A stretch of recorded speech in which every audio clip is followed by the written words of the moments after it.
नमस्कार साथियों, आज से हम शुरू करने जा रहे हैं एक नया मॉड्यूल जो कि PYQ एनालिसिस है, जो हमारे upcoming RRB, SSC, group D ये सारे एग्जाम्स हैं, इन सब में काम आएंगे। और भी जो वन लाइनर एग्जाम है, स्टेट लेवल के जो एग्जाम है, उसमें भी ये क्वेश्चंस बहुत महत्वपूर्ण हो जाते हैं।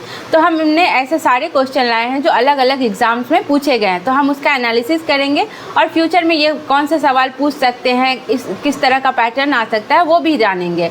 और लास्ट में मैं एक क्वेश्चन दे के जाऊँगी जिसका आप कमेंट बॉक्स में आंसर जरूर कीजिएगा, जिससे आपकी प्रैक्टिस पूरी हो सके।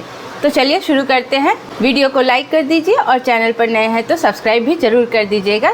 हमारा पहला क्वेश्चन है, which one of the following is the longest glacier of Himalaya, जिसमें ऑप्शन है गंगोत्री, बटुरा, हिस्पर और नन ऑफ द अबव। तो हमारा आंसर है हिस्पर। जानेंगे हिस्पर के बारे में। हिस्पर ग्लेशियर जो है हिमालय के काराकोरम पर्वत श्रृंखला में स्थित एक प्रसिद्ध हिम नदी है। तो याद रखिएगा, हिस्पर कहाँ स्थित है? काराकोरम रेंज में। यह हिम नदी पाकिस्तान के गिलगित बाल्टिस्तान क्षेत्र में पड़ती है और अपनी लंबाई व सुंदरता के लिए जानी जाती है। इसकी लंबाई है 49 किलोमीटर, जो कि लगभग 30 मील है, और ऊंचाई है इसकी 3000 मीटर से 5200 मीटर। अगर आपको पता हो तो माउंट एवरेस्ट की ऊंचाई जरूर कमेंट बॉक्स में बताइएगा। सेकेंड क्वेश्चन है, which of the following act was amended in 2023 to child enhance protection measures in India. तो 2023 में कौन सा जो चाइल्ड एनहांस प्रोटेक्शन एक्ट है उसको अमेंड किया गया? तो चाइल्ड लेबर एक्ट था, जुवेनाइल जस्टिस था, राइट टू एजुकेशन एक्ट था, protection of children from sexual offences act. तो इसका आंसर होगा जुवेनाइल जस्टिस। इसके बारे में हम जानेंगे, इसकी मुख्य बातें क्या है। ये जो जुवेनाइल जस्टिस है, ये अपराध करने वाले बच्चों, जिन्हें juvenile in conflict with law भी कहा जाता है, को सुधारने का मौका मिले, इसीलिए ये कोड बनाया गया है। जिन बच्चों को परिवार, शिक्षा या सुरक्षा की कमी है, उन्हें संरक्षण और देखभाल मिले, इसीलिए इस कोड की स्थापना की गई है। जुवेनाइल कौन होता है? तो 18 वर्ष से कम आयु का हर व्यक्ति किशोर जुवेनाइल कहलाता है। यदि कोई बच्चा अपराध करता है तो उसे वयस्क अपराधी की तरह नहीं बल्कि बाल न्याय प्रणाली के तहत संभाला जाता है। 2015 में इसका संशोधन हुआ था, जो निर्भया केस हुआ था, उसके बाद इसका संशोधन किया गया। इसमें था कि यदि कोई बच्चा 16 से 18 वर्ष की आयु के बीच गंभीर अपराध करता है, जैसे हत्या या बलात्कार, तो JJB यह तय कर सकता है कि उसे वयस्क की तरह मुकदमा चलाया जाए या नहीं। तो यह अधिनियम जो है संयुक्त राष्ट्र बाल अधिकार सम्मेलन के सिद्धांतों पर आधारित है। तो जुवेनाइल जस्टिस एक्ट में कुछ बदलाव हुए हैं 2023 में। ये RRB ALP 2024 में पूछा गया सवाल है। तीसरा क्वेश्चन जानेंगे, part 20 of Indian constitution is related with. So part जो 20 है हमारे कॉन्स्टिट्यूशन में, वो किस चीज़ को संबंधित करता है? अमेंडमेंट को लेके, या कोई इमरजेंसी प्रोविज़न है, मिसलेनियस और ऑफिशियल लैंग्वेज को संबोधित करता है? तो इसका आंसर है अमेंडमेंट ऑफ द कॉन्स्टिट्यूशन। आपको पता है कि अमेंडमेंट ऑफ द कॉन्स्टिट्यूशन किस कंट्री से लिया गया है? तो आप कमेंट बॉक्स में ज़रूर बताइएगा। भाग 20 में केवल एक अनुच्छेद है जिसे आर्टिकल 368 भी कहते हैं। भारतीय संसद को संविधान में संशोधन करने का पूरा अधिकार है। तो यानी अगर संविधान में कोई बदलाव, जैसे कि नया प्रावधान जोड़ना, हटाना या बदलना करना हो, तो वह इसी अनुच्छेद के तहत किया जाता है। तो अमेंडमेंट जो है साउथ अफ्रीका से लिया गया था। देन है, the flow of energy in an ecosystem is unidirectional, multi directional, try directional और नॉन ऑफ द। जो हमारा जो एनर्जी का इकोसिस्टम है, मतलब जहाँ से शुरू होता है और ये कहाँ तक जाती है, क्या ये मल्टी डायरेक्शनल है या ट्राई डायरेक्शनल है? तो ये सिर्फ यूनि डायरेक्शनल है। तो इसका हम एक्सप्लेनेशन भी देखेंगे। तो पारिस्थितिकी तंत्र में ऊर्जा का प्रवाह उस प्रक्रिया को कहते हैं जिसमें ऊर्जा सूर्य से प्रारंभ होकर विभिन्न जीवों तक जाती है। जैसे यहाँ से सूर्य की एनर्जी शुरू हुई, तो ये देखिए लास्ट तक डिकम्पोज होने तक जो है सूर्य की एनर्जी का यूज हो रहा है। तो यहाँ पे आप देख सकते हैं, जैसे सन से प्लांट, प्लांट से प्राइमरी कंज्यूमर, फिर सेकेंडरी कंज्यूमर, फिर डिकम्पोजर। तो ये यूनिडायरेक्शनल है, इसमें कोई दूसरा फ्लो नहीं है, ना ये मल्टी डायरेक्शनल है, ना बाई डायरेक्शनल है, ना ट्राई डायरेक्शनल है, ये सिर्फ यूनिडायरेक्शनल है।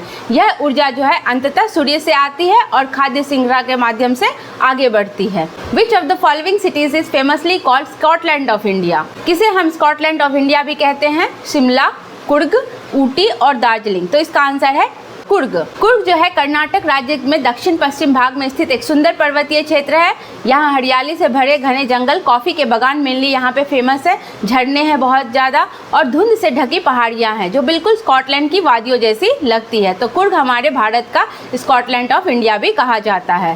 सिक्स्थ क्वेश्चन देखेंगे, in which state is the Sarhul festival celebrated? कौन से राज्य में सरहुल फेस्टिवल मनाया जाता है? तो गुजरात, छत्तीसगढ़, असम और झारखंड। तो इसका आंसर है झारखंड। सरहुल दो शब्दों से बना हुआ है, एक है सर जिसका मतलब होता है साल ट्री, और हुल है मतलब पूजा या त्योहार मतलब फेस्टिवल। तो साल वृक्ष की पूजा का पर्व है ये।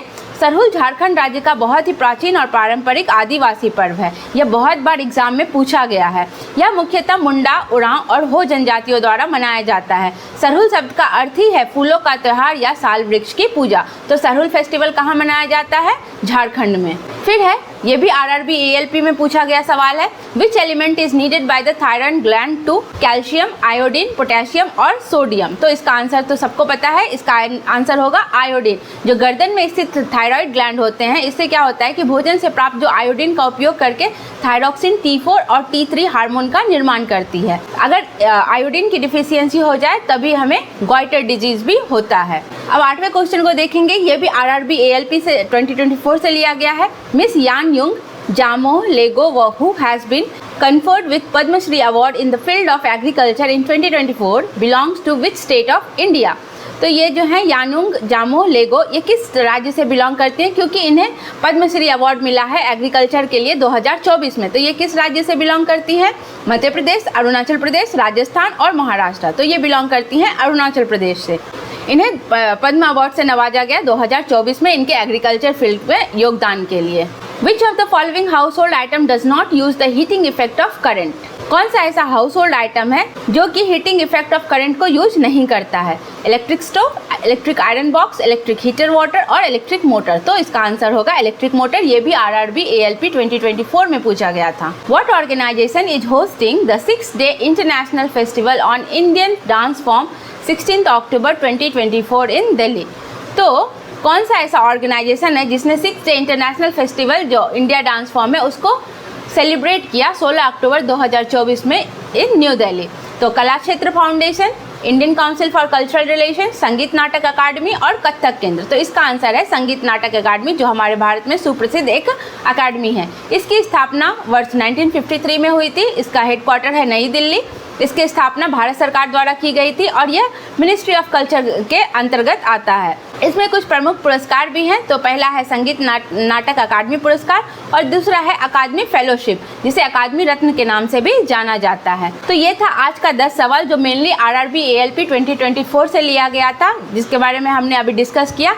और मैं एक सवाल छोड़ के जा रही हूँ जिसका आप लोग कमेंट बॉक्स में उत्तर जरूर दीजिएगा।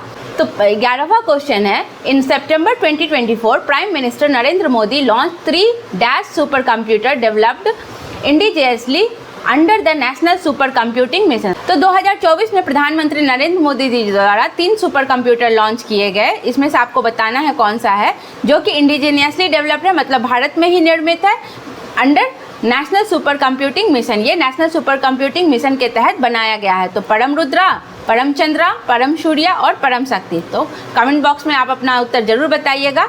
कल फिर मिलते हैं कुछ नए सवालों के साथ। धन्यवाद। वीडियो को लाइक करना ना भूलें और सब्सक्राइब करना तो बिल्कुल भी ना भूलें। आपका दिन शुभ हो।